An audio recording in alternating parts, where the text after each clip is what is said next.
Hello friends, இன்றைக்கி நம்ம பார்க்க போகிறது ஜாப்பனீஸ் அனிமி சீரீஸான I'm standing on million life season 2 episode 2 தான் இன்னைக்குள்ள வீடியோவில் பார்க்க போகிறோம். உங்களுக்கு இந்த வீடியோ பிடிச்சிருந்தது அப்படின்னா லைக் பண்ணிட்டு அப்படி மறக்காமல் நம்ம சேனலை சப்ஸ்கிரைப் பண்ணிடுங்க.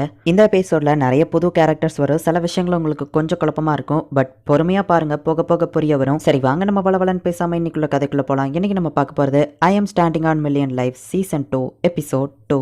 நம்ம ஹீரோவோட ஃபர்ஸ்ட் ஆக்குபேஷன் ஃபார்மர் அப்படிங்கிறதுனால இப்போ நம்ம ஹீரோ அந்த ஐலாண்டில் வந்து ஃபார்மிங் பண்ணிட்டு இருக்கான். அந்த மெர்சனரிஸ் வந்து மற்ற எல்லாருக்குமே சண்டை போடுறதுக்கு ட்ரைனிங் கொடுத்துட்டு இருக்காங்க. நாங்கெல்லாம் ஹீரோஸ், நாங்களும் உங்களுக்கு இதில் ஹெல்ப் பண்ணுறோம் அப்படின்னு நம்ம ஹீரோ போய் சொல்கிறான். ஓ ரொம்பவுமே நன்றி ஹீரோஸ் அப்படின்னு அவர் கை கொடுக்க வரவும், பரவாயில்ல இருக்கட்டும் காட்டில், நாங்கள் எங்கள் கடமையை தானே செஞ்சோம் அப்படின்னு சொல்லி டோரி வந்துட்டு முந்திக்கிட்டு போய் கை கொடுக்குறான். எல்லாரோட ஸ்கில்ஸையுமே வந்துட்டு அந்த கேப்டன் செக் பண்ணி பார்க்குறாரு. காப்ளினோட உடம்பு ரொம்பவே ஸ்ட்ராங்காக இருக்கும், ஸோ அதை நம்ம ஒரே அட்டாக்ல கொல்ற மாதிரி ஸ்ட்ராங்காக குத்தணும் அப்படின்னு அந்த கேப்டன் சொல்ல போய் இப்போ நம்ம ஹீரோ குத்தலான்னு போகிறான். உங்ககிட்ட வேற எந்த வெப்பனும் இல்லையா அப்படின்னு அவர் கேட்கும்போது இது மட்டும் தான் இருக்கு நம்ம ஹீரோ சொல்றான். யோஸ்கே, சின்ன வெப்பன்ஸை வச்சுக்கிட்டு உன்னாலலாம் சண்டை போட முடியாது, நீ போய் ரெஸ்ட் எடு, வாரியர்ஸ் ஆன நாங்க இதை பாத்துக்கிட்டோம் அப்படின்னு சொல்லி டோரி சொல்றான். நம்ம ஹீரோ யோகா கோசுவே இவங்க 3 பேரும் சண்டை போடுறதுக்கு ரெடியா இல்ல அப்படின்னு சொல்லி அந்த கேப்டன் வந்து இவங்க 3 பேரையும் ரிஜெக்ட் பண்ணியிருந்தாரு. எனக்கு சண்டை போடுறதுல இன்ட்ரெஸ்ட் இல்லைன்னு யோகா சொல்றா. நான் போய் என்னோட ரேங்க் ரைஸ் பண்றேன் அப்படின்னு சொல்லி நம்ம ஹீரோ போறான். அந்த காப்ளினை தவிர்த்து இந்த ஐலாண்ட்ல எந்த மான்ஸ்டரும் இல்லையா அப்படின்னு நம்ம ஹீரோ கேட்கவும், எங்க முன்னோர்கள் எல்லாத்தையும் கொண்டுட்டாங்க அப்படின்னு அந்த பொண்ணுங்க சொல்றாங்க. காப்ளின் மாதிரி மான்ஸ்டரை கொண்டாதான் எக்ஸ்பீரியன்ஸ் பாயிண்ட் கிடைச்சு ரேங்க் இன்க்ரீஸ் ஆகும். செஃபா இருந்தா சமைச்ச ரேங்க் இன்க்ரீஸ் பண்ணலாம். அதேதான் நான் ஃபார்மிங் பண்ணி என்னோட ரேங்க் இன்க்ரீஸ் பண்ண போறேன் அப்படின்னு சொல்லி நம்ம ஹீரோ இப்ப ஃபார்மிங் பண்றான். ஹே நீ சூப்பரா பண்றியான்னு அந்த பொண்ணுங்க கேட்கவும், என்னோட தாத்தா பாட்டி ஃபார்மிங் தான் பண்ணாங்க, சோ எனக்கும் அக்ரிகல்ச்சர் நல்லா வரும் அப்படின்னு நம்ம ஹீரோ சொல்றான். ஆனா காப்ளினை கொல்றதுக்காக தானே நீங்க வந்திருக்கீங்க அப்படின்னு சொல்லி அந்த பொண்ணு கேட்கறா. அப்போ திடீர்னு அந்த இடமே அதிர ஆரம்பிக்குது. அந்த இடத்துல நிலநடுக்கம் வருது. எப்பவும் இப்படிதான் நிலநடுக்கம் வந்து இந்த பழங்கள்லாம் வேஸ்டா போயிடும் அப்படின்னு சொல்லி அந்த பொண்ணு எக்ஸ்பிளைன் பண்றா.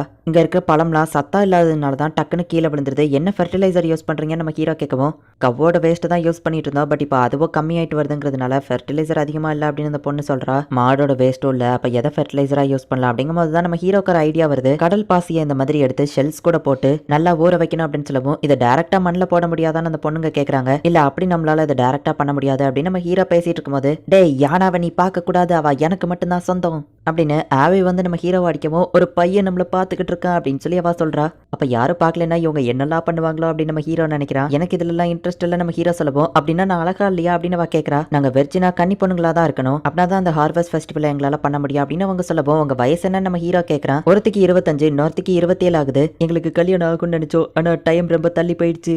அந்த காப்ளின்ஸ் இந்த இடத்துக்கு வந்தப்போ எல்லா பொண்ணுங்களையுமே அதுங்க சாப்பிட்டுடுச்சு. பேலன்ஸ் இருக்கிற பொண்ணுங்க நாங்க 2 பேர் மட்டும்தான், சோ அதனாலதான் எங்களுக்கு இப்படி அப்படின்னு அவங்க சொல்றாங்க. நம்ம ஹீரோ உங்களுக்கு ஃப்ரைட் ரைஸ் செஞ்சு கொடுக்குறான், அதே நேரத்துல குக்கிங் ஸ்கில்லையும் இம்ப்ரூவ் பண்றான். இப்போ அந்த அக்ரிகல்ச்சருக்கு தேவையான ஃபெர்டிலைசரை ரெடி பண்றான். இவங்க இருக்கிற ஐலாண்ட்ல வால்கனோ இருக்குங்கிறதுனால அங்க ஹாட் ஸ்பிரிங் இருக்கு, சோ அதோட ஹீட்டை யூஸ் பண்ணி அண்ட் அதே நேரத்துல மேஜிக் யூஸ் பண்ணி அந்த ப்ராசஸையும் ஸ்பீட் பண்றான். சோ சீக்கிரமாவே ஃபெர்டிலைசர் கிடைச்சிருது. ஃபெர்டிலைசர் இவ்வளவு ஸ்பீடா ரெடி ஆயிருமான்னு அவங்க கேட்கவும், இல்ல நான் இதை கொஞ்சம் ஸ்பெஷலா ரெடி பண்ணேன், அதான் இவ்வளவு சீக்கிரம் ரெடி ஆயிடுச்சு நம்ம ஹீரோ சொல்றான். ஆமா இங்க ரேடியோ அந்த மாதிரி ஏதாச்சும் உண்டா, ஏன்னா பாட்டு கேட்டுக்கிட்டே வேலை செஞ்சா நல்லா இருக்கும் அப்படின்னு நம்ம ஹீரோ சொல்லவும், வேலை செய்யும் போது பாடுற ஒரு பாட்டு இங்க ஒண்ணு இருக்கு, பாட்டு பாடுறதுக்கு தானே நாங்க 2 பேரும் இருக்கோம் அப்படின்னு சொல்லி அந்த பொண்ணுங்க போய் ரெடி ஆகுறாங்க. என்னதான் பாட்டு அப்படின்னு சொல்லி நம்ம ஹீரோவும் போய் பார்த்தா, இத்தனை வருஷம் கழிச்சு நாங்க பாட்டு பாட போறோம், நீங்க கேட்க தயாரா இருங்க அப்படின்னு சொல்லி இப்ப அவங்க பாட ஆரம்பிக்கிறாங்க.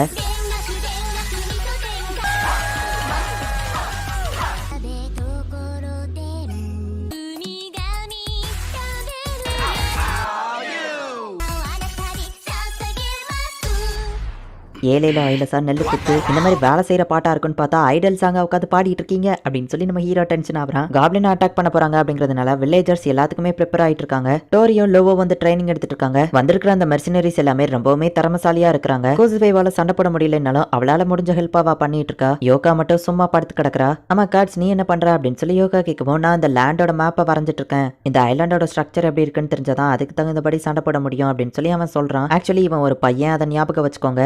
இது எங்களுக்கு செட் ஆகல, நாங்க எதுக்காக வெளில விடுறதுக்குலாம் கத்துக்கிடணும், அதுக்கு தானே உங்களை காசை கொடுத்து கூட்டிட்டு வந்திருக்கோம், நீங்க தான் சண்டை போடணும் அப்படின்னு ஐலாண்ட் மக்கள் மெர்சினரிஸ் கிட்ட சொல்றாங்க. அப்ப கேப்டன் அங்க வந்து, நாங்க காசை வாங்கி தான் சண்டை போடுறோம், ஆனா ஒருவேளை நாங்க செத்துட்டா அதுக்கப்புறம் நீங்க எல்லாரும் செத்துருவீங்க, அதுக்காக தான் இது அப்படின்னு சொல்லவும், ஆனா நாங்க இதெல்லாம் கத்துக்கிட மாட்டோம்னு சொல்லவா, அவங்க நம்ம நல்லதுக்காக தானே சொல்றாங்க அப்படின்னு சொல்லி மத்தவங்க சொல்றாங்க. அந்த காப்ளின்ஸை விட இவனுங்களை அடிக்கலான்னு தான் எனக்கு கோவம் வருது அப்படின்னு சொல்லி டோரி சொல்றான். உங்களுக்கு தான் நாங்க அவ்வளவு காசு கொடுத்துருக்கோம்லான்னு கேட்கவும், நாங்க காசை பத்தி கவலைப்பட மாட்டோம், மத்தவங்க உயிரை பத்தி தான் கவலைப்படுவோம் அப்படின்னு சொல்லி ஒரு மெர்சினரி சொல்றான். பார்த்தா ஒரு ஆர்க் அங்க நின்னுட்டு இருக்கு. ஒரு மெர்சினரி செம ஃபாஸ்டா ஓடுறான். இவ்வளவு ஃபாஸ்டா ஓடுறதுனால தான் உங்க கூட்டத்துல நீ மட்டும் உயிரோட இருக்கியா அப்படின்னு சொல்லி இன்னொரு மெர்சனரி கேட்கறான். இப்ப எல்லாருமே அந்த ஆர்க்க அட்டாக் பண்ண ஆரம்பிக்கிறாங்க. லோவோ டோரியும் எடுத்தோடனே இறந்து போயிருந்தாங்க. அந்த கேப்டன் மட்டும் தனியாலாவே நின்று அந்த ஆர்க் கூட வேற லெவல்ல ஃபைட் பண்ணிட்டு இருக்கான். இன்னொரு மெர்சனரி வந்து அதோட விரலையே துண்டா வெட்டுறான். இரும்பு மாதிரி இருக்கிற அதோட விரலை இவன் எப்படி வெட்டினா லோ ஆச்சரியப்படுதா. இப்ப ஒரு வழியா அந்த ஆர்க்க கொண்டுதாங்க.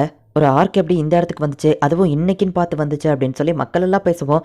நமக்குள்ள யாரோ ஒருத்தங்க துரோகிங்க இருக்காங்க அப்படின்னு சொல்லி ஒருத்தன் சொல்றான். நமக்குள்ளேயே ஒருத்தங்க துரோகம் பண்றாங்களா அப்படின்னு சொல்லி ஒவ்வொருத்தங்களுக்குள்ளேயே சண்டை வருவோம். நிறுத்துங்க அப்படின்னு அந்த பொண்ணுங்க சொல்றாங்க. மெர்சினரிஸை கூப்பிடுறது உங்க ஐடியா தான், நீங்க தான் இது எல்லாத்துக்கும் காரணம் அப்படின்னு சொல்லி அந்த பொண்ணுங்களை மத்தவங்க குறை சொல்றாங்க. பொம்பளைங்க யாருமே அவங்க பண்ண தப்புக்கு பொம்பளைங்களை குறை சொல்ல மாட்டாங்க அப்படின்னு லோ சொல்றா. எல்லாரும் கொஞ்சம் நிறுத்துறீங்களா அப்படின்னு சொல்லி ஒரு மெர்சினரி வரவும், தான்சாம் நீ இங்க இருந்து ஓடி போனவன் தானே அப்படின்னு சொல்லி யானை வந்து கேட்கவும், கரெக்டா ஞாபகம் வச்சிருக்கியே, கரெக்ட் தான், நான் அந்த ஐலாண்ட்ல இருந்து போனவன் தான். கொஞ்சம் யோசிச்சு பாருங்க, நம்ம முன்னோர்கள் இப்ப பண்றதை பார்த்தா என்ன ஃபீல் பண்ணுவாங்கன்னு அப்படின்னு அவன் சொல்லவும், அமைதிக்காக தான் நம்ம முன்னோர்கள் இந்த ஐலாண்டை கண்டுபிடிச்சிங்க வந்தாங்க. அமைதிங்கிறது தானா கிடைக்கிறது இல்ல, நம்ம உருவாக்குறது தான். அதுக்காக தான் நம்ம முன்னோர்கள் பாடுபட்டாங்க அப்படின்னு சொல்லி அந்த பொண்ணுங்க சொல்றாங்க. நீங்க இப்படி சண்டை போடுறதுக்காகவா நம்ம முன்னோர்கள் போராடினாங்க அப்படின்னு சொல்லி அந்த தான்சாம் கேட்கவும், எந்த ஒரு பிரச்சனையை பார்த்து நம்ம பயப்படக்கூடாது, எவ்வளவுதான் பிரச்சனைகள் வந்தாலும் நம்ம ஒத்துமையா இருந்து அந்த பிரச்சனையை ஃபேஸ் பண்ணுவோம், அந்த ஆர்க்க நம்ம அழிப்போம், நான் உங்க கூட இருக்கிறேன் அப்படின்னு சொல்லி அந்த தான்சாம் சொல்லவும், எல்லாருமே இப்ப சண்டை போடாம ஒத்துமையா செய்யற பாக்குறாங்க. அது கூட நல்லாவே ஃபைட் பண்ணீங்க ஜெனரல் அப்படின்னு சொல்லி கூட இருக்கிற ஒரு மெர்சினரி சொல்றான். ஒருத்தன் இது எல்லாத்தையும் கேட்டுட்டு அந்த ஆர்க் கோயின் கிட்ட போய் ரிப்போர்ட் பண்றான். எங்கெல்லாம் ஒருத்தங்களை கொண்டுட்டாங்கல்ல, அவனை பழி தீக்காம விட மாட்டேன் அப்படின்னு சொல்லி அந்த கோயின் சொல்றா. நம்ம ஹீரோ இப்ப நெக்ஸ்ட் ரேங்க்கு போறான், பிளாக் ஸ்மித்தா மாறுதான். எனக்கு மட்டும் எப்பவுமே என் 0.5% இருக்கிறதே வருது, நீ வேணும்னே தான் இதை பண்ற அப்படின்னு சொல்லி நம்ம ஹீரோ கேம் மாஸ்டர் திட்டவோ, சரி பாத்துக்கோ அப்படின்னு சொல்லிட்டு கேம் மாஸ்டர் டக்குன்னு கிளம்பியதான். அடச்சா இப்ப நான் ஒரு பிளாக் ஸ்மித்தா அப்படின்னு நம்ம ஹீரோ யோசிக்கும் போது தான் ஜீஃபன் ஐலாண்ட்ல வெப்பன்ஸை சூப்பரா கிரியேட் பண்ணுவாங்கன்னு கவல் சொன்னதை யோசிச்சுட்டு, சரி இதோட ஸ்கில்ஸ் என்ன நம்ம ஹீரோ பார்த்தா நம்ம ஹீரோ கிரியேட் பண்ற வெப்பன்ஸை மத்த பிளேயர்ஸ் எல்லாம் யூஸ் பண்ண முடியும்னு போட்டிருக்கு. அந்த பொண்ணுங்க நம்ம ஹீரோவை ஒரு பிளாக் ஸ்மித் கிட்ட இன்ட்ரோடியூஸ் பண்ணி வைக்கிறாங்க. நம்ம ஹீரோவும் அவர்கிட்ட எப்படி ஸ்வாட் எல்லாம் செய்யறதுன்னு கத்துக்கிடுறான். பரவாயில்ல, ஃபர்ஸ்ட் ட்ரைலே ஓரளவு சூப்பரா இம்ப்ரூவ்மெண்ட் ஆகுற, அடுத்த மோல்டிங் எப்படி பண்றதுன்னு கத்துக்கிடலாம் அப்படின்னு அவர் சொல்றாரு. நம்ம ஹீரோ தூக்கமே இல்லாம உழைச்சுக்கிட்டு இருக்கான். ஒரு புது வெப்பனை நம்ம ஹீரோவே டிசைன் பண்ணி ரெடி பண்றான். இந்த வெப்பன் பார்க்க காமெடியா இருக்குன்னு டோரி சொல்லவும், இது என்ன பண்ணுதுங்கிறத பாரு அப்படின்னு நம்ம ஹீரோ போய் காமிக்கிறான். அவ்வளவு ஸ்ட்ராங்கான மரத்துல அந்த இரும்பு ராட் அப்படியே கொத்திக்கிட்டு நின்றுது. கிட்டத்தட்ட ஆணி சுத்தியல் மாதிரி. நம்ம இதை எவ்வளவு தடவை வேணாலும் புது ராடை மாட்டிக்கிட்டு டக்கு டக்குன்னு அதுங்களை அட்டாக் பண்ணலாம் அப்படின்னு நம்ம ஹீரோ சொல்றான். மற்ற பிளேயர்ஸ் யூஸ் பண்ண முடிஞ்சாலுமே கோசவேவால அதை தூக்க கூட முடியல. கோசவே யோ உங்க 2 பேருக்கும் நான் வேற ஒரு வெப்பன் ரெடி பண்ணி வச்சிருக்கேன், சீக்கிரமே நான் அதை கிரியேட் பண்ணி கொண்டு வரேன் அப்படின்னு நம்ம ஹீரோ போறான். ஆமா, எந்த பொண்ணு மேல நீ கண்ணு வச்சிருக்க அப்படின்னு சொல்லி டோரி கேட்கவும், என்ன கேட்கறான் நம்ம ஹீரோ கேட்கறான். 3 பேர்ல உனக்கு யாரை பிடிச்சிருக்கு, எனக்கு தான்ப்பா லோ, நான் கூட நீ இல்லாத நேரம் வேற லெவல்ல ஃபன் பண்ணி வச்சிருக்கேன், நான் பேசின பேசிக்க கண்டிப்பா அவ எனக்கு விழுந்துருவா அப்படின்னு டோரி சொல்லவும், உண்மையிலேயே ஒரு முட்டாள் தான் அப்படின்னு நம்ம ஹீரோ நினைக்கிறான். தூங்காம நீ எதுக்காக இவ்வளவு தூரம் ஹார்ட் ஒர்க் பண்ற அப்படின்னு கோசவே கேட்கவும், ஏன்னா நீங்க எல்லாரும் உயிரோட இருக்கணுங்கிறதுக்காக தான், என்னாலும் சரி லோவையும் ஒன்னையவும் இந்த கேம்ல இருந்து உயிரோட கொண்டு போவேன், ஏன்னா உங்க லைஃப் எனக்கு ரொம்பவும் முக்கியம். யோகாவையோ கீட்டாவையோ பத்தி எனக்கு கவலை இல்ல, அவங்க இறந்தாலும் நான் கவலைப்பட மாட்டேன் நம்ம ஹீரோ சொல்றான். எதனால நீ இப்படி இருக்க அப்படின்னு சொல்லி அந்த கேப்டன் கேட்கவும், ஏன்னா லைஃபோட வேல்யூ யாருக்கு அதிகமா இருக்கோ அவங்களுக்கு தான் நான் அதிக இம்பார்ட்டன்ஸ் கொடுப்பேன் அப்படின்னு நம்ம ஹீரோ சொல்லவும், எல்லா உயிரும் முக்கியம் தானே கேப்டன் கேட்கறாரு. ஆனா ஒரே நேரத்துல யாராச்சும் ஒருத்தரை தான் காப்பாற்ற முடியும்னா, யாரோட லைஃப்க்கு வேல்யூ அதிகமா இருக்கோ, யார் ஸ்ட்ராங்கா இருக்காங்களோ அவங்க தான் எனக்கு யூஸ்ஃபுல்லா இருப்பாங்க, அவங்கள தான் காப்பாத்துவேன் அப்படின்னு நம்ம ஹீரோ சொல்லவும், நீ சொல்றதும் கரெக்ட் தான், ஒரு காலத்துல நான் ஒரு ஆபீசரா இருந்தேன், என்னோட ஆர்மி என்னைய நம்பி ஒரு கட்டத்துல இறந்து போயிட்டாங்க அப்படின்னு அவர் சொல்லவும், அது ஒரு ஜெயிக்கவே முடியாத சண்டை, யார் உங்க இடத்துல கேப்டனா இருந்தாலும் கண்டிப்பா மத்தவங்க இறந்து போயிருப்பாங்கன்னு ரைஸ் சொன்னதை பத்தி நான் கேள்விப்பட்டேன், நீங்க உண்மையிலேயே ஒரு திறமையான கமாண்டர் அப்படின்னு சொல்லி கோசவே சொல்லவும், இல்ல